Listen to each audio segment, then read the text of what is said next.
Hello friends, welcome to our YouTube channel new sunshine, जहां हम discuss करते हैं कुछ बेहतर। फ्रेंड्स, हमारी सीडीपी की जो सीरीज़ चल रही है, हम उसमें अपने कुछ आगे के न्यू क्वेश्चंस को ऐड करने वाले हैं। तो हम आज के क्वेश्चंस देख लेते हैं, लेकिन उससे पहले कल जो एक क्वेश्चन दिया था उसको डिस्कस कर लेते हैं। कल का जो होमवर्क का क्वेश्चन था वो ये था कि एक औसत बुद्धि वाला बच्चा यदि भाषा को पढ़ने एवं समझने में कठिनाई प्रदर्शित करता है तो यह संकेत देता है कि बच्चा डैश का लक्षण प्रदर्शित कर रहा है। मतलब कि एक बच्चा है जिसको पढ़ने में और समझने में दिक्कत हो रही है, ठीक है, भाषा को पढ़ने और समझने में प्रॉब्लम है, तो किस बात का संकेत देता है? फर्स्ट है डिस्ग्राफिया। डिस्ग्राफिया में क्या होता है कि बच्चा जो है वो राइटिंग डिसऑर्डर उसको हो जाता है ना, लिखने में उसकी अक्षमता होता है, यानी कि लेखन अक्षमता होती है, लेखन अक्षमता। सेकंड है डिसकैलकुलिया। डिसकैलकुलिया होती है जो हमारी मैथ्स की डिसऑर्डर होता है, मैथ्स का, यानी कि नंबर डिसऑर्डर जिसमें होता है बच्चे के लिए मैथ्स में, जिसमें प्रॉब्लम होती है। कैलकुलिया से समझ ही गए हैं कि कैलकुलिया मतलब कैलकुलेशन यानी कि मैथमेटिक्स। नेक्स्ट है डिस्प्रैक्सिया। डिस्प्रैक्सिया क्या है? डिस्प्रैक्सिया हमारे जो बॉडी का जो कोऑर्डिनेशन है वो और जो हमारे बॉडी पार्ट्स हैं उनके साथ ठीक से नहीं हो पाता, बॉडी मसल का जो रियल में जो कोऑर्डिनेशन है वो नहीं हो पाता ठीक से, तो वो है डिस्प्रैक्सिया। नेक्स्ट है पठन अक्षमता, डिसलेक्सिया। तो भाषा को पढ़ने की बात है भाई, डिसलेक्सिया ही होगा, पठन अक्षमता है ये, ठीक है। तो हमारा जो करेक्ट आंसर होगा वो होगा ऑप्शन नंबर 4। तो ये था हमारा आज का क्वेश्चन। और अगर आपको ये पूरी तरह से टॉपिक को क्लियर करना है तो इससे पहले हम हमारी चैनल पर इसकी पूरी वीडियो लर्निंग डिसेबिलिटीज़ की डाल चुके हैं, एकदम उसको अच्छी तरह से एग्जाम्पल्स के साथ आपको समझाया गया है। अगर आप चाहें तो वो देख सकते हैं, और वैसे मैं उसको आई बटन में लिंक कर दूंगी, आप उसको वहाँ से देख सकते हैं, ठीक है। तो हम अपनी आज की वीडियो, आज के क्वेश्चंस को स्टार्ट करते हैं। चलिए देख लेते हैं हमारा फर्स्ट क्वेश्चन। एक शिक्षक प्रश्न पत्र बनाने के बाद यह जांच करता है कि क्या प्रश्न प्रशिक्षण के विशिष्ट उद्देश्यों की परीक्षा ले रहे हैं।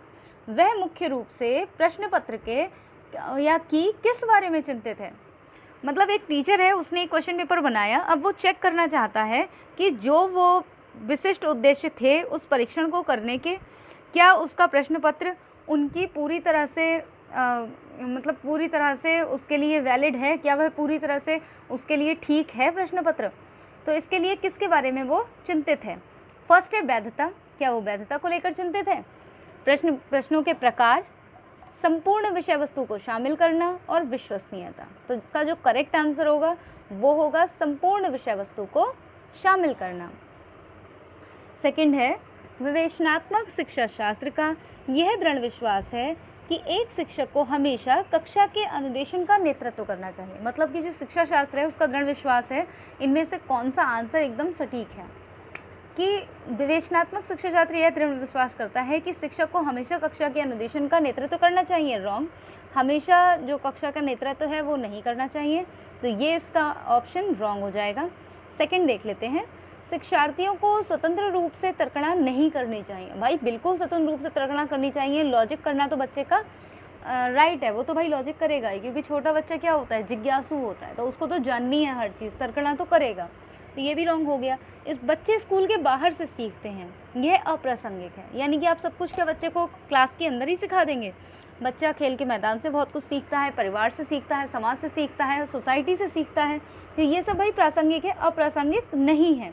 तो ये भी रॉन्ग हो गया। इसका जो करेक्ट ऑप्शन होगा वो होगा ऑप्शन नंबर 4, यानी कि शिक्षार्थियों के अनुभव और प्रत्यक्षण महत्वपूर्ण होते हैं। जो शिक्षार्थी अनुभव करता है और उसके जो प्रत्यक्षण होते हैं वो महत्वपूर्ण होते हैं, ये इसका करेक्ट आंसर है। चलिए अपने नेक्स्ट क्वेश्चन को देख लेते हैं। विद्यालय आधारित आकलन मुख्य रूप से किस सिद्धांत पर आधारित होता है। जो विद्यालय पर आधारित आकलन है वो किस सिद्धांत पर आधारित है? तो फर्स्ट है इसका, आकलन बहुत किफ़ायती होना चाहिए। आकलन बहुत किफ़ायती होना चाहिए, तो इससे तो कोई मतलब ही नहीं है ना, किफ़ायती होने से और मुख्य रूप से मतलब विद्यालय आधारित आकलन होने से कोई मतलब नहीं है इसका। सेकंड है बाह्य परीक्षकों की अपेक्षा शिक्षक अपने विद्यार्थियों की क्षमताओं को बेहतर जानते हैं। बिल्कुल करेक्ट। जो बाह्य प्रशिक्षक होते हैं, यानी कि जो बाहर से टीचर आता है प्रशिक्षण लेने के लिए, उनसे मतलब वो हमारे बच्चों को नहीं जानते ना, हम हमारे बच्चों के स्कूल के बच्चों को बेहतर जानते हैं, तो हम उनको अच्छी तरह से क्या कहते हैं, उनका आकलन कर पाएंगे, विद्यालय आधारित आकलन। ठीक है, तो हमारा सेकंड ऑप्शन एकदम करेक्ट हो जाएगा। लेकिन फिर भी हम थर्ड और फोर्थ को देख लेते हैं कि कह क्या रहे हैं ये ऑप्शंस। तो थर्ड ऑप्शन बोलता है किसी भी कीमत पर विद्यार्थियों को अच्छे ग्रेड मिलने चाहिए।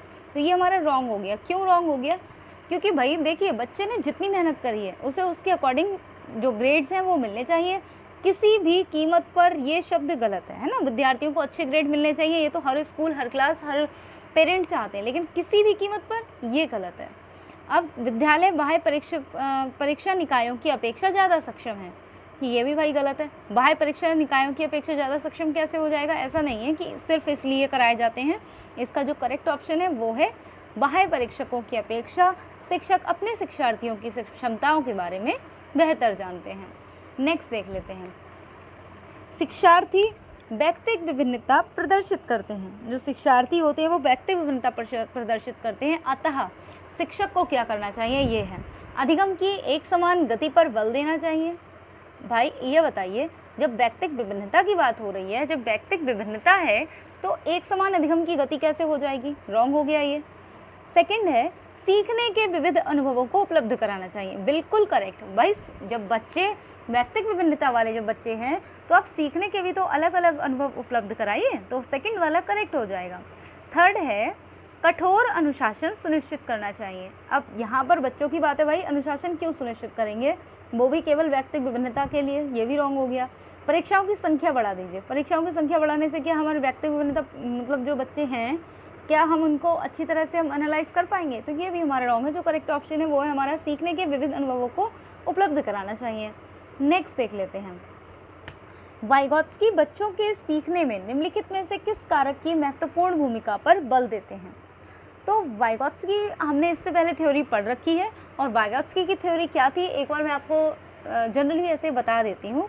ये थी कुछ वाइगॉत्स्की की थ्योरी। ये वो एरिया बताया गया था जो कि बच्चा खुद से सक्षम होता है कोई काम करने के लिए। ये वो एरिया है जो ZPD का है। ठीक है, ये है ZPD यानी कि जोन ऑफ प्रॉक्सिमल डेवलपमेंट। ठीक है, यानी कि यहाँ पर बच्चा जो काम करता है वो अपने से बड़े की हेल्प लेकर काम करता है यहाँ पर, है ना। तो यहाँ पर वो बिना हेल्प के काम नहीं कर सकता। जैसे एक बच्चा अगर साइकिल चलाना सीख रहा है तो वो कैसे साइकिल चलाना सीखता है? अपने से बड़े जो होते हैं उनकी स्कैफोल्डिंग यानी कि उनसे मदद लेता है। स्कैफोल्डिंग मतलब मचान, सीढ़ी या हेल्प, उनसे हेल्प लेता है वो, और फिर वो साइकिल अच्छी तरह से चलाना सीख जाता है। और जब वो सीख जाता है तो स्कैफोल्डिंग जो है यानी कि जो सिखाने की या हेल्प कर रहे थे जो, हम उसको हटा लेते हैं। ठीक है, तो ये था हमारा वाइगॉत्स्की का जो थ्योरी थी, एक समराइज़ कर दी है मैंने, बहुत छोटे वे में आपको बता दिया। ठीक है, अब ये जो थ्योरी थी वाइगॉत्स्की की वो कैसे दी गई थी? हमेशा लिखकर आता है वाइगॉत्स्कीज सोशियो कल्चर, है ना, socio cultural theory. Socio cultural क्या होता है भाई? सोशियो कल्चरल मतलब सामाजिक सांस्कृतिक सिद्धांत। ठीक है, ये है। तो सामाजिक सांस्कृतिक सिद्धांत यानी कि भाई साफ साफ पता लग रहा है कि सामाजिक की बात हो रही है, तो सामाजिक इसका करेक्ट ऑप्शन हो जाएगा। नेक्स्ट देख लेते हैं। एक शिक्षिका अपने शिक्षार्थियों की विभिन्न अधिगम शैलियों को संतुष्ट करने के लिए वैविध्यपूर्ण कार्यों का उपयोग करती है। वह किससे प्रभावित है? तो फर्स्ट है पियाजे के संज्ञानात्मक विकास से। नहीं भाई, पियाजे के संज्ञानात्मक विकास का यहाँ पर ये जो वैविध्यपूर्ण कार्य हैं और विभिन्न अधिगम शैली हैं, इससे तो कोई फर्क ही नहीं पड़ता। फिर है कोल वर्ग के नैतिक विकास, बिल्कुल गलत। गार्डनर के बहुबुद्धि सिद्धांत, बहुबुद्धि, तो ये बिल्कुल करेक्ट ऑप्शन है। फोर्थ है वाइगॉत्स्की के सामाजिक सांस्कृतिक सिद्धांत। तो यहाँ पर आप देख रहे हैं भाई, वाइगॉत्स्की का सामाजिक सांस्कृतिक सिद्धांत, है ना, यही वाला तो हमने इस वाले में पढ़ा था, इसीलिए हमने इसका ऑप्शन सामाजिक लगाया था, समझ रहे हैं ना।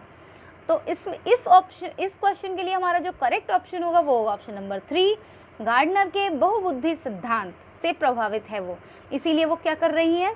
विभिन्न अधिगम शैलियों को संतुष्ट करने के लिए वैविध्यपूर्ण कार्यों का उपयोग कर रही हैं। ठीक है, चलिए हम अपना नेक्स्ट देख लेते हैं। एक शिक्षिका अपने आप से कभी भी प्रश्नों के उत्तर नहीं देती हैं।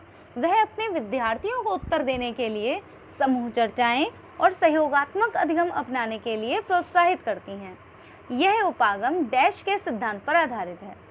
देखो भाई, एक शिक्षिका है वो अपने आप किसी भी प्रश्न का उत्तर नहीं देती है। वो क्या कहती है? वो कहती है या तो आप खुद से ढूंढो, और अगर खुद से नहीं ढूंढना है तो समूह चर्चाएं करो और समूह चर्चाएं करो और जो हमारे सहयोगात्मक अधिगम होते हैं उनको यूज़ करो, लेकिन अपने आप निकालो। जो भी आपका उत्तर है उसे अपने आप निकालो। तो इसका जो करेक्ट ऑप्शन होगा वो क्या है? सक्रिय भागीदारिता। सक्रिय भागीदारिता, बिल्कुल सही बात है भाई, सक्रिय भागीदारिता ही तो हो रही है। अनुदेशनात्मक सामग्री का उचित संगठन, इसका कोई रोल नहीं है यहाँ पर। अच्छा उदाहरण प्रस्तुत करना और भूमिका प्रतिरूप करना, तो ये भी रॉन्ग हो गया। सीखने की तत्परता, ये भी गलत। तो इसका जो करेक्ट ऑप्शन है वो सक्रिय भागीदारिता, यानी कि टीचर ये चाहती है कि सभी सक्रिय भागीदारी निभाएं, सभी बच्चे। नेक्स्ट क्वेश्चन देख लेते हैं। निम्नलिखित में से कौन सा शिक्षक से संबंधित अधिगम को प्रभावित करने वाला कारक है? शिक्षक से संबंधित, तो फर्स्ट है विषय वस्तु में प्रवीणता। ये है कि मतलब शिक्षक को कैसे करके प्रभावित किया, जो अधिगम है शिक्षक का वो सबसे ज़्यादा क्या प्रभावित करेगा? तो विषय वस्तु में प्रवीणता, यानी कि शिक्षक को अपने विषय में भली भांति ज्ञान होना चाहिए। सेकंड है बैठने की उचित व्यवस्था। भाई बैठने की उचित व्यवस्था से शिक्षक की जो अधिगम है उससे क्या मतलब है? ये तो रॉन्ग हो गया।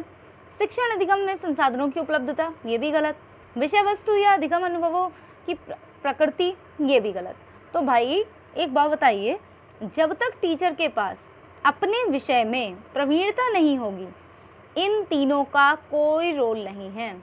इन तीनों का कोई रोल नहीं है, इन तीनों से कोई मतलब नहीं है अगर ये चीज़ नहीं है तो इसलिए जो करेक्ट ऑप्शन होगा वो होगा विषय वस्तु में प्रवीणता।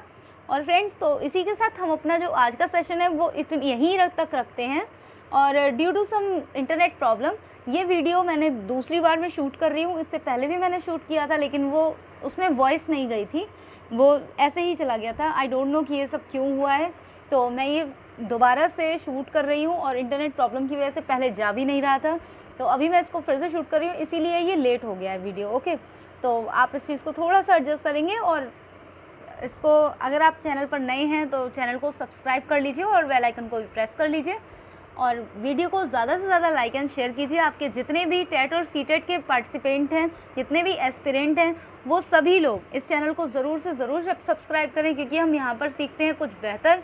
हम यहाँ पर प्रीवियस ईयर के क्वेश्चंस को लगाने की कोशिश करते हैं और डेली इवनिंग में आपके लिए ये क्वेश्चंस लेकर आती हूँ मैं। ठीक है, तो आज के लिए बस इतना ही। Thank you for watching my video.